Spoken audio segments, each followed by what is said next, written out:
नमस्कार, मैं हूं आपके साथ अभिषेक भट्टाचार्य। स्वागत है आपका इस खास कार्यक्रम में। उत्तर प्रदेश के बाहुबली नेता डॉन माफिया मुख्तार अंसारी, जिनकी गुरुवार रात हार्ट अटैक से मौत हो गई। इसी के साथ उत्तर प्रदेश में अपराध की एक और कहानी का अंत हो गया। 19 साल से जेल में बंद मुख्तार अंसारी खबरों में बने रहे। अब मुख्तार की मौत के कारण भी सवाल के घेरे में है। आजीवन कारावास की सजा काट रहा मुख्तार अंसारी, जिसके अवधेश राय से लेकर कृष्णानंद राय जैसे कितने ही लोग शिकार बने। ऐसे माफिया की मौत को लेकर विपक्ष सवाल उठा रहा है, कोई संतोष जता रहा है।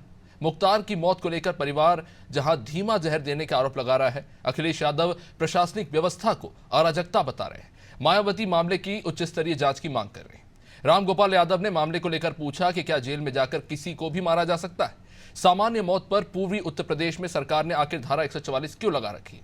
रामगोपाल यादव ने साजिश का हवाला दिया है। आखिर किस साजिश की बात हो रही है, इन तमाम मुद्दों पर चर्चा करेंगे, लेकिन पहले बयानों पर एक नजर।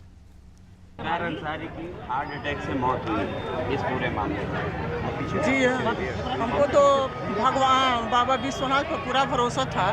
आज बाबा के विश्वनाथ की आशीर्वाद से, कृपा से मुझे न्याय मिला है, क्योंकि सीबीआई कोर्ट से भी हम लोग हार गए थे।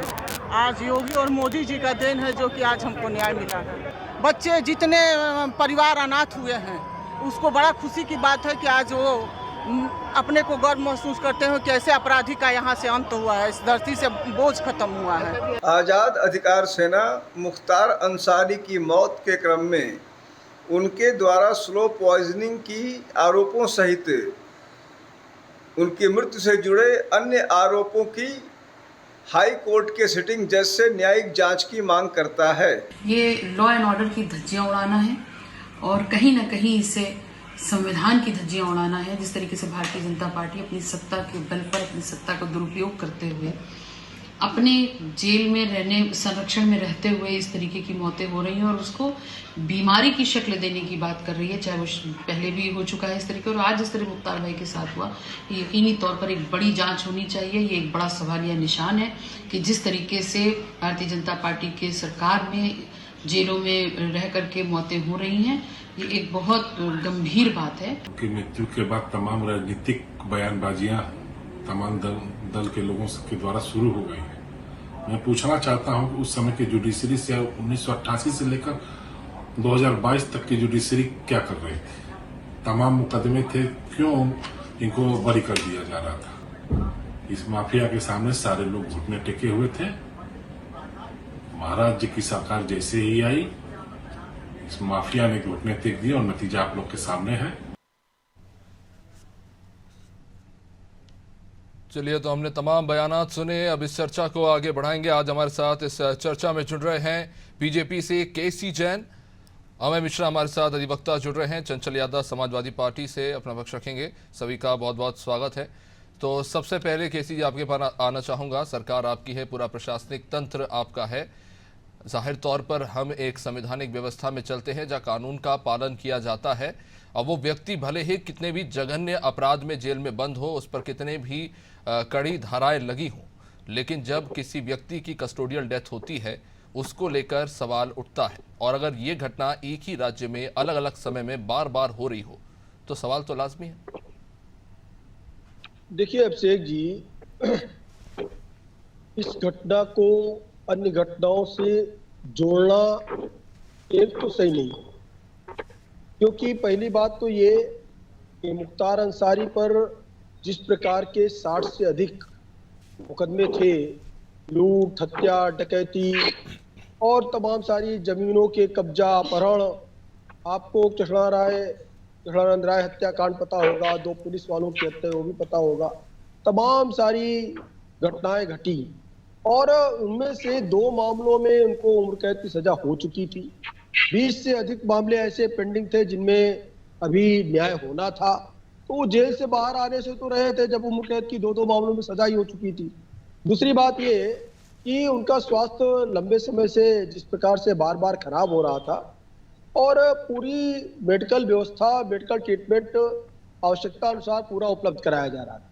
रही बात ये कि तमाम सारी जो बातें आ रही हैं, अभी एक टीवी चैनल की डिबेट में मैं था, तो उसमें उनके वकील से भी बात की पत्रकार ने, तो मुख्तार अंसारी के वकील ने भी कहा कि ये देखिए इस तरीके की बातें अनौपचारिक रूप से कहना अलग बात है, लेकिन ऐसा कहीं पे कोई स्टेटमेंट नहीं आया, ना तो हमारी तरफ से दिया गया यानी वकील की तरफ से कि उनको कहीं पे स्लो पॉइजन दिया जा रहा है, ना तो इस तरीके की कहीं कोई बात आई।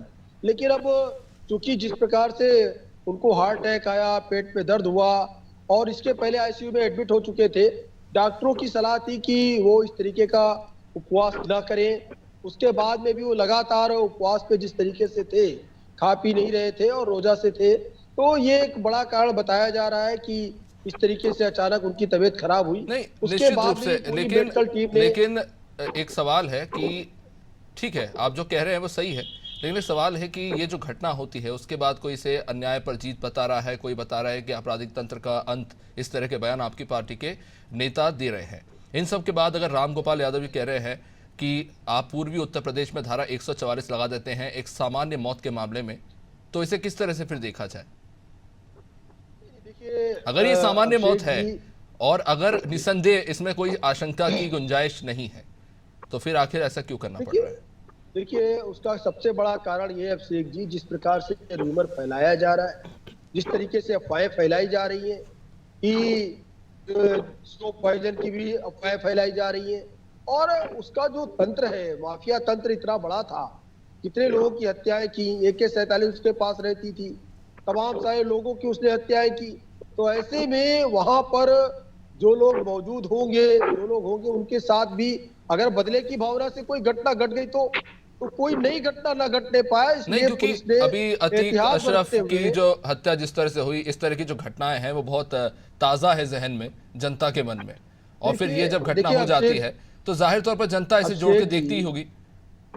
अभिषेक जी देखिए, अतीक अशरफ की जो घटना थी वो तो हत्या थी, वो सीधे सीधे हत्या थी, और वो हत्यारे जेल में, वो हत्यारे छूट के कहीं बाहर नहीं गए, उनके खिलाफ मुकदमा दर्ज है और वो अभी तक जेल में है, अभी तक उनकी बेल भी नहीं हुई है। दूसरी बात ये कि इस घटना को उस घटना को कैसे सेम कहा जा सकता है? हत्या होना और बीमारी से किसी की डेथ होना, मैं घटनाओं को का जिक्र कर रहा हूं, जनता के अंदर जो कानून व्यवस्था है, जो न्यायपालिका है, उसको लेकर जो विश्वास है, क्या आपको नहीं लगता कि इस तरह की घटनाओं से उन पर चोट पहुंच रहा है? ये मेरा सवाल है। खैर मैं वापस लौटूंगा इस पर। चंचल यादव जी हमारे साथ हैं। चंचल जी मेरा सीधा जवाब दे दूं, ठीक है, 10 सेकंड में आपको एक बात मैं बता दूं। ठीक, देखिए पहली बात तो ये कि न्यायिक जांच के आदेश दिए जा चुके हैं अगर इस तरीके की चीजें। दूसरी बात, जो उनका पोस्टमार्टम हुआ है उसकी पूरी वीडियोग्राफी हुई है, पूरी उसकी रिकॉर्डिंग हुई है, डॉक्टरों की टीम पूरी वहां मौजूद रही है, और उसके बाद में भी किसी तरीके की कोई नई घटना ना घटने पाए, पुलिस प्रशासन ने उसका पूरा एहतियात बरता है। और जो भी प्रक्रिया चल रही थी, न्यायिक प्रक्रिया चल रही थी, ये जेल में गए थे समाजवादी पार्टी सरकार में, 2005 में जेल में गए थे, तब समाजवादी पार्टी की सरकार थी। जितने मुकदमे कायम हुए योगी जी की सरकार आने के पहले उनके ऊपर कायम हुए थे, कुछ मुकदमे बाद में भी कायम हुए। तो ये पूरी की पूरा ये कह देना कि योगी जी ने कराया या भाजपा की सरकार आने के बाद हुआ, वो तो जेल में पहले से है। 2005 में जेल में चले गए थे और पंजाब से उनको यहाँ जरूर लेकर के आया गया, और पूरी न्यायिक प्रक्रिया का पालन करते हुए 2 मामलों में उनको उम्र कैद की सजा हुई। तो सब कुछ ठीक ठाक चल रहा था, और अब भी जो घटना घटी है उनका स्वास्थ्य खराब होने के बाद घटी है। इसमें कोई अतियोग की कोई अलग की चीज नहीं है, सामान्य किसी के साथ भी इस तरह चीजें हो सकती है। चंचल जी सीधा सवाल आपसे यही है कि एक ऐसा अपराधी मुख्तार अंसारी, माफिया डॉन, जिसके ऊपर 16 से 17, मेरे ख्याल से शायद 17 या 18 हत्या के मामले हैं, गैर इरादतन हत्या के मामले हैं, 61 से ज्यादा मुकदमे चल रहे हैं, ऐसे व्यक्ति को सजा मिलती है, कस्टोडियल डेथ है। अब वो उसके कारण क्या है वो खैर बाद में स्पष्ट हो ही जाएंगे, लेकिन मेरा सवाल यह है कि आपकी पार्टी के मुखिया, उत्तर प्रदेश में विपक्ष के सबसे बड़े नेता, सीधा बयान दे देते हैं और कह देते हैं कि पूरा सरकारी प्रशासनिक तंत्र अराजक है उस अपराधी के लिए जिस पर इतने जघन्य अपराध दर्ज हैं। और मैं ये भी कहना चाहूंगा कि मुझे नहीं लगता कि ये जेल में हुई कोई पहली मौत है, इससे पहले भी कई ऐसी नेचुरल डेथ्स हुई हैं। He is not the special one. या मुख्तार अंसारी में कुछ खास दिखता है समाजवादी पार्टी को?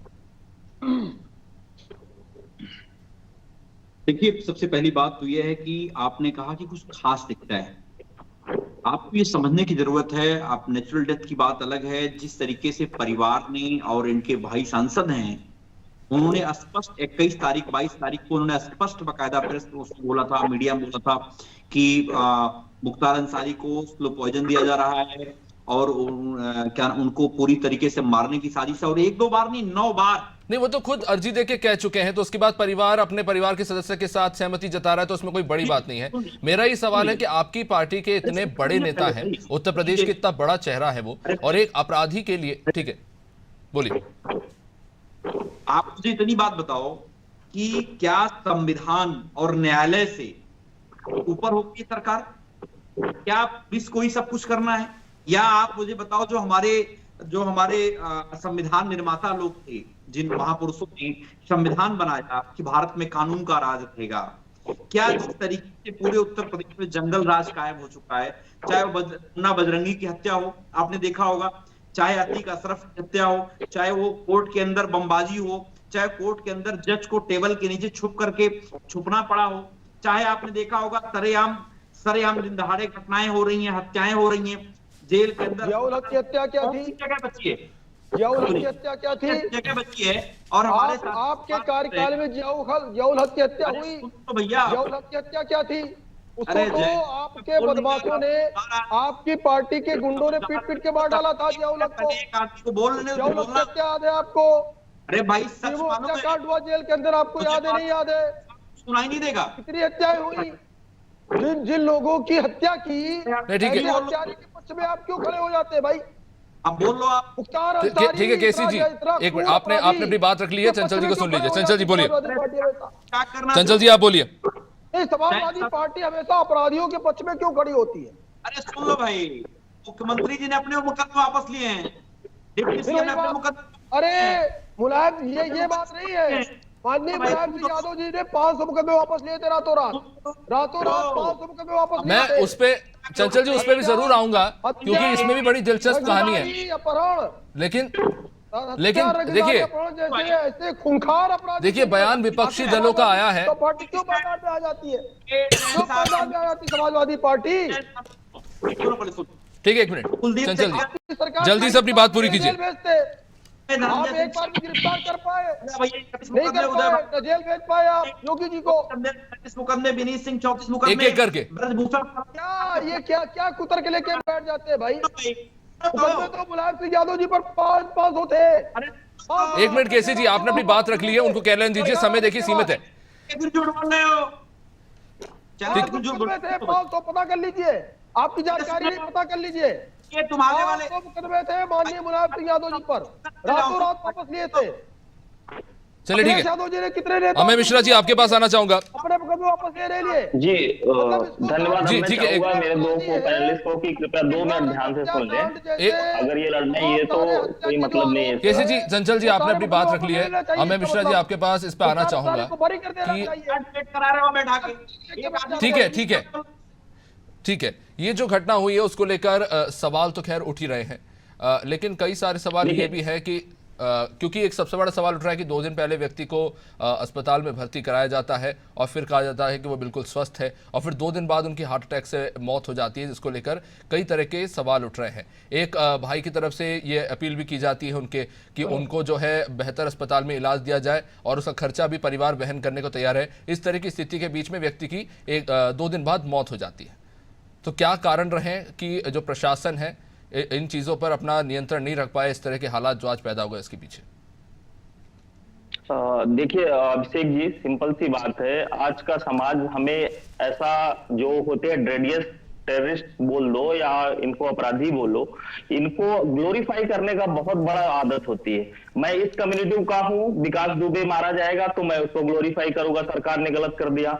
मुख्तार अंसारी के साथ नेचुरल डेथ होती है या उनके आरोपों के हिसाब से अगर कस्टोडियल डेथ होती है, उनको पॉइजन या स्वीट पॉइजन कुछ भी देके किया जाता है, तो उनकी कम्युनिटी उनको ग्लोरीफाई करने लगती है। एंड ऑफ द डे आके ये चीज सोचना चाहिए कि उसने जितने परिवारों को उजाड़ा, आज उन परिवारों को लिए कितना खुशी का दिन होगा कि जब उनको कानून से न्याय मिल रहा है, जिसमें देरी होती आई। आज 15 साल से ये जेल में है, बीमारी के आधार पर ही तो ये पंजाब से यूपी नहीं लाने दिए जा रहे थे। क्यों नहीं? बीमारी तो कोई नई नहीं थी इनके साथ, बीमारी का ही बहाना था कि ये व्हील चेयर से आए हुए थे, यूपी इनको लाया गया था। सुप्रीम कोर्ट के आदेश के बाद सरकार इनको, कांग्रेस की सरकार ने रोक के रखा था, वहां से इनको लाने नहीं दे रही थी। इनको तो डर तो ये पहले से था कि इनके साथ ये घटना होगी, ठीक है, वो चीजें सही है। अब ये डेथ किस कारण से हुई है, पोस्टमार्टम रिपोर्ट आएगी, डॉक्टर्स आएंगे, पैनल होगा, SIT होगी, डिसाइड होगा कि इसमें नेचुरल डेथ है या इनको साथ ऐसा जो आरोप लगा रहे वैसी हुई है। लेकिन अगर किसी भी आरोपी को अगर ग्लोरीफाई उसका समाज करता है तो निसंदेह ये सबसे बड़ा अपराध होता है कि आप एक अपराधी की बढ़ावा देते हो। इनको राजनीतिक अमय मिश्रा जी, मेरा एक सवाल है, क्योंकि अगर मुख्तार अंसारी से जुड़ी एक आध घटनाएं होती तो फिर बात थी। ऐसे कई आज भी ऐसे पीड़ित हैं जिनकी मामलों की सुनवाई चल रही है और उन्हें इंसाफ नहीं मिल पाया, और अब मुख्तार अंसारी की मौत के बाद जो मामले हैं शायद उनमें और जो खुलासा हो सकता है वो ना हो पाए, जो क्लोजर था उन परिवारों को नहीं मिल पाएगा इस घटना की वजह से। तो क्या वो एक प्रशासनिक नाकामी नहीं है जो इस मौत के कारण हुई? क्या उस पर सवाल करना?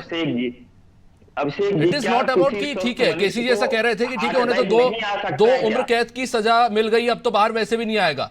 मेरा सवाल यह है कि उत्तरदायित्व उन लोगों को इंसाफ देना भी है। जी, मैं आपका क्वेश्चन समझ गया कि जिनकी अभी बची हुई है, जिनके सारे आरोप लगे हुए, जो केसेस ट्रायल चल रहे हैं, उनमें सारी चीजें खुल के नहीं आ पाएंगी। तो मेरा सा ये सिंपल सा कहना है, क्या एक स्वस्थ मनुष्य को हार्ट अटैक नहीं आ सकता, ये आप कहना चाह रहे हैं? या अगर किसी भी केसों में आज तक ये नहीं हुआ कि जो कंप्लेनेंट है या जो एक्यूज है वो पहले कभी नहीं मरा, इसमें प्रशासन की नाकामी आ गई आज उसके मरने के बाद? प्रशासन, देखिए, प्रशासन अपना काम करता है। प्रशासन का काम ये है कि लॉ एंड ऑर्डर को मेंटेन करना। ये जो रेडियस एक्यूज था, आज जो 8 मामलों में ऑलरेडी कन्विक्शन पे था, जो 15 साल से जेल में है, ऐसा तो है नहीं कि ये कोई आज नए ये 706 के थे कि जिनको सरकार ने उठा के जेल में डाला और इनको वहां पे जहर दे दिया और इनके एक्सपायर हो गए। Let the report come, SIT report आएगी, सब कुछ आएगा, सब कुछ सामने आएगा। अगर आपको सरकार पे विश्वास ही नहीं है तो सरकार अगर इनको कितना भी साबित करे कि नेचुरल डेथ हुई है, फिर भी आपको नहीं मानना है। हर चीज के 2 पहलू होते हैं। आप पहले से मन बना के बैठे होते हो कि सरकार ने इनको मार दिया, क्या नेचुरल डेथ होती नहीं कस्टडी में किसी की? या कभी कोई सामान्य मनुष्य को जो एकदम स्वस्थ है उसको अगले दिन हार्ट अटैक नहीं आता है? तो सिंपल सी चीज है, जांच आने दीजिए। निश्चित रूप से अमय जी, क्योंकि मुझे ये लगता है कि जब किसी घटना पर प्रतिक्रिया देने की बात आती है तो उसमें राजनीति इन्वॉल्व हो जाती है और उसके बाद ये सारे सवाल खड़े हो जाते हैं। हाँ चंचल जी, आप कुछ कह रहे थे। देखिए, वकील साहब ने कहा कि लोग ग्लोरीफाई करते हैं। आप मुझे बताओ एक चीज कि सवाल आज के समय में जो उठ रहा है केवल एक कांड नहीं है। आपने देखा होगा जिस तरीके से जेल के अंदर मुन्ना बजरंगी की हत्या हुई, वो तो नेचुरल नहीं थी। जिस तरीके से अस्पताल के अंदर 2 लोगों की हत्या हुई, आपने कहा, जैन साहब ने कहा कि जेल चले गए, तीनों लड़के जेल चले गए। उन लड़कों के पीछे कौन था? क्या जांच सरकार करा पाई? क्या उन सब मामलों में, मेरा सिंपल सा मानना है, जो अपराधी अपराधी है, जो कोर्ट सजा दे, न्यायालय सजा दे, जो भी सजा दे उसका स्वागत है। लेकिन जिस तरीके से जो हमारे संविधान निर्माताओं ने, महापुरुषों ने इस देश की कल्पना की थी कि संविधान का, कानून का राज रहेगा, क्या वो कायम है? नहीं, मेरा चंचल जी, मेरा एक सीधा सवाल है आपसे, है ना, कि इतनी जल्दी किस बात की थी नतीजे पर पहुंचने की कि ये अराजक है? और आपने पूरे फहरिस्त गिना दी कारणों की, ये पूरा अखिलेश यादव जी ने जो 8-10 लाइनों में लिखा है। मेरा एक सीधा सवाल है आपसे, एक पत्रकार के तौर पे मैं पूछ रहा हूं, उत्तर प्रदेश में, नहीं सुन लीजिए, पहले सुन लीजिए, नून रोटी का एक मामला सामने आया था। स्कूल में बच्चों को नमक रोटी दी जा रही थी, उस पत्रकार को पकड़ लिया गया था, बीजेपी की सरकार में हुआ था। उस मामले को लेकर सवाल उठाया गया। वो व्यक्ति बाद में कैंसर से पीड़ित था, उसने मदद मांगी थी, ना वहां की मौजूदा सरकार से मिली, ना आपकी विपक्ष से। उस व्यक्ति की मौत हो गई, उस पर 1 लाइन नहीं लिखी गई। आज इस व्यक्ति पर ये 10 लाइन क्यों लिखे जा रहे हैं? मेरा ये सवाल है, क्या जरूरत है? मैं धन्यवाद हूं। सुनिए अभिषेक जी, शायद आप हमारे नेता के बारे में नहीं जानते हो, कभी आना आप पार्टी कार्यालय, ऐसे तमाम लोगों की मदद सुन लो, ऐसे तमाम लोगों की मदद हमारे नेता अखिलेश यादव करते हैं। अगर नेता तक बात पहुंच जाती, अगर आदरणीय अखिलेश यादव साहब बात पहुंच जाती तो उसकी मदद हो जाती। आप सब देखते नहीं होंगे, आपने देखा होगा कांवड़ियों के साथ जो घटना घटी थी, आपने कहीं कोई घटना घटती है, चाहे वो हमारे रेड माइंडर्स थे, सबको आदरणीय अखिलेश यादव जी ने मदद करने का काम किया। जितना बड़ा दिल हमारे नेता का है, उतना बड़ा वर्तमान सरकार का भी नहीं है। आपने देखा होगा जिस तरीके से कई सारे घटनाएं आपने जिक्र किया, मैं आपका धन्यवाद करता हूं। आपने बहुत अच्छी बात कही कि नून रोटी वाले मैटर पे कम से कम उसकी मदद होनी चाहिए थी, लेकिन सरकार ने उसको जेल भेजने का भी काम किया था और उसकी मदद भी नहीं की। और सरकार के ऊपर मैं यही कह रहा हूं कि सरकार की सोच हत्यारी है। सरकार की सोच के समय में आपको ठीक लेकिन मेरा वही सवाल है कि इस तरह के जो बयान दिए जाते हैं तभी ये मसला उठता है क्योंकि ये टाइमिंग भी वैसी है कि चुनावी फायदा लेने की क्या कोशिश हो रही है। और मेरा दोनों ही दलों से सवाल है, क्योंकि बीजेपी के नेता इसको काफी ग्लोरीफाई कर रहे हैं अलग तरीके से, ये उसे इंसाफ और न्याय बता रहे हैं। तो मैं वही जानना चाहता हूं कि इन बयानों का क्या मतलब निकाला जाए। पहले केसी जी आप, फिर चंचल जी मैं आपके पास आऊंगा। अरे मेरी बात तो जाने दो यार। ठीक है ठीक है, आप बोलिए चंचल जी, आप बोलिए। सही है कि अखिलेश यादव जी का दिल बहुत बड़ा है, इसीलिए उन्होंने बड़े बड़े माफियाओं को, बड़े बड़े जो माफिया थे, जो खूंखार हत्यारे थे, उनको माननी बनाने का काम किया।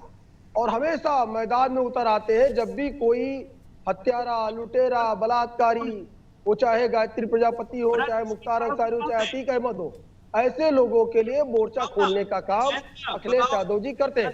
दूसरी बात ये है कि पहली बात तो ये कि इसकी न्यायिक जांच के आदेश दे दिए गए। ठीक है, इसकी न्यायिक जांच के आदेश, ठीक है, आप ये पहले ही बोल चुके हैं। चंचल जी आप बोलिए।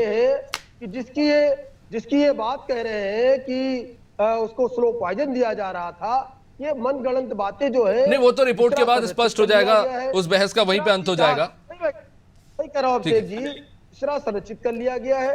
विश्रा की रिपोर्ट आने के बाद में ही ये क्लियर होगा कि उनमें क्या क्या चीजें थी।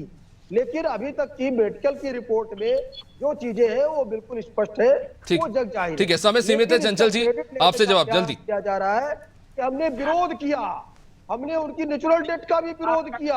हम समाजवादी पार्टी है, हम मुसलमानों के, आपने बोल दी अपनी बात केसी जी। ठीक है, चंचल जी आप बोलिए। हत्यारों की मरम्मत करिए, आलोचना करिए, केसी जी आपने अपनी बात रख ली है, उनको भी बोल लेने दीजिए। दो मामलों में। ठीक है ठीक है, चंचल जी आप बोलिए। इनके हाथ बिल की बातें करके उनका सम्मान पार्टी करती है और राम रहीम को पेरोल तो मिल जाता है, लेकिन एक बेटे को अपने बाप का संस्कार करने के लिए बहुत सारे सवाल हैं। पितरों की स्थिति मत पैदा करिए, जनता को भड़काने वाले बयान मत दीजिए, ये भड़काऊ बयान मत करिए। चुनाव के टाइम पर भड़काऊ बयान देके आप क्या हासिल करना चाहते हैं? तरीके से हमारी बैठी थी जो हमारे पास आप कैसे कह सकते हैं स्लो पॉइजन दिया गया? झांसे फेंकते रहे। चलिए ठीक, रिपोर्ट है आपके पास पे? ठीक है, बहुत बहुत शुक्रिया आप मेहमानों का इस चर्चा में जुड़ने के लिए। तो मुख्तार अंसारी की कहानी तो समाप्त हो गई, लेकिन इस समाप्ति के साथ कई सारे सवाल भी पीछे छूट गए हैं जिनके शायद आने वाले समय में स्पष्ट जवाब मिल पाएंगे। फिलहाल इस कार्यक्रम में इतना ही। आप देखते रहिए अनादि टीवी। नमस्कार।